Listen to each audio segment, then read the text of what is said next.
Hello, welcome back to my channel. This is JRF Riya, myself Riya Roy, and as you know that I have already started a series of literary groups and movements for those who are now in graduation or post-graduation or who are preparing for their UGC NET English Literature exam.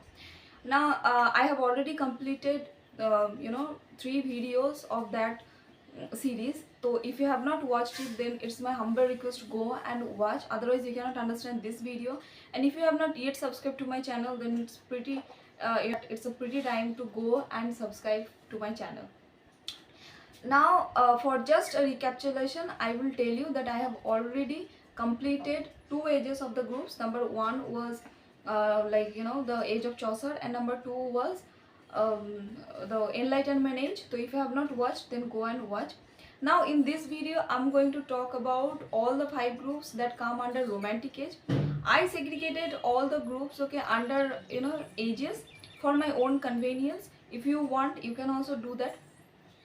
Now for romantic age there were 5 groups. Number 1 was lake poets. Now you must have heard about lake poets, right? And who are those lake poets? Three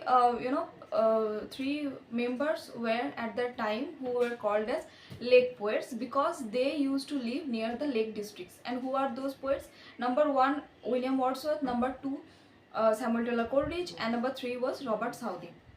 And always remember one point, that a very famous Victorian essayist named Thomas de Quincey, who wrote about this all lake poets in his famous work The Recollection of the Lake Poets.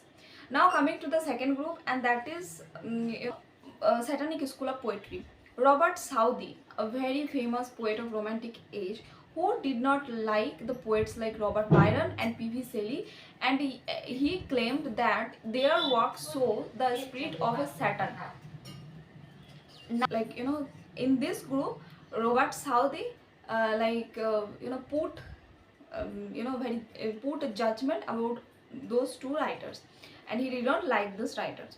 Now coming to the third group, that was Cockney School of Poetry. Now what is Cockney? Cockney is actually a native language of East London, and John Keats used to write and speak both in Cockney language. Now the famous members of that schools were Leigh Hunt, William Hazlitt, and P.V. Shelley and John Keats. And all the writers or all the poets used to write their works in a magazine called Blackwood magazine. So always remember that Blackwood magazine comes under Cockney School of Poetry. Now coming to the fourth group, that is dark romanticism. Dark romanticism was not a movement that comes from Britain, rather it came from America itself. And to understand dark romanticism, we first understand romanticism. The romanticism, by the traits, by some traits we can understand, okay, these are all romantic poets or romanticism. Now who are those all traits? Number 1, they talk about nature and its impact on human being.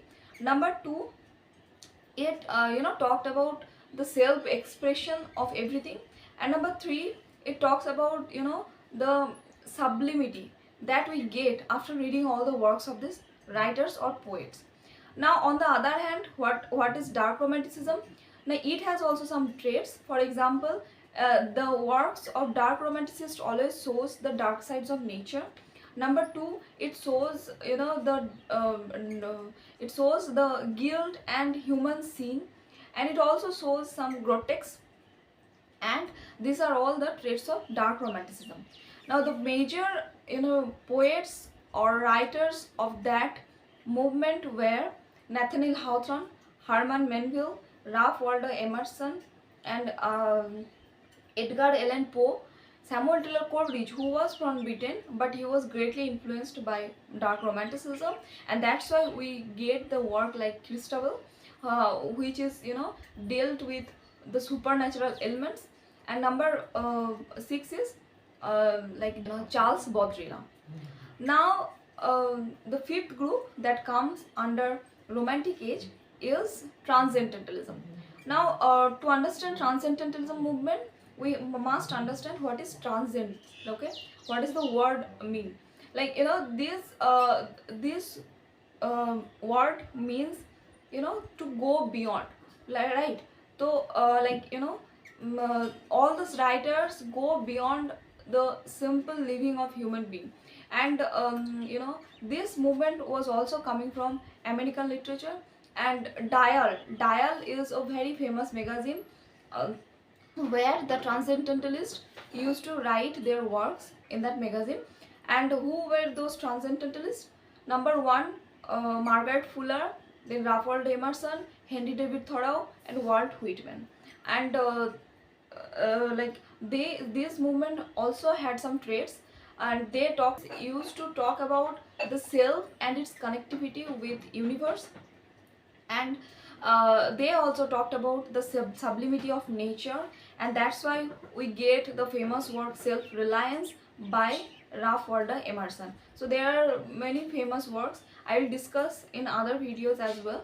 So this is all about this video. If you like the video, please like, and if you have found any kind of helpful information in this video, then please do subscribe to my channel. And thank you. Bye bye.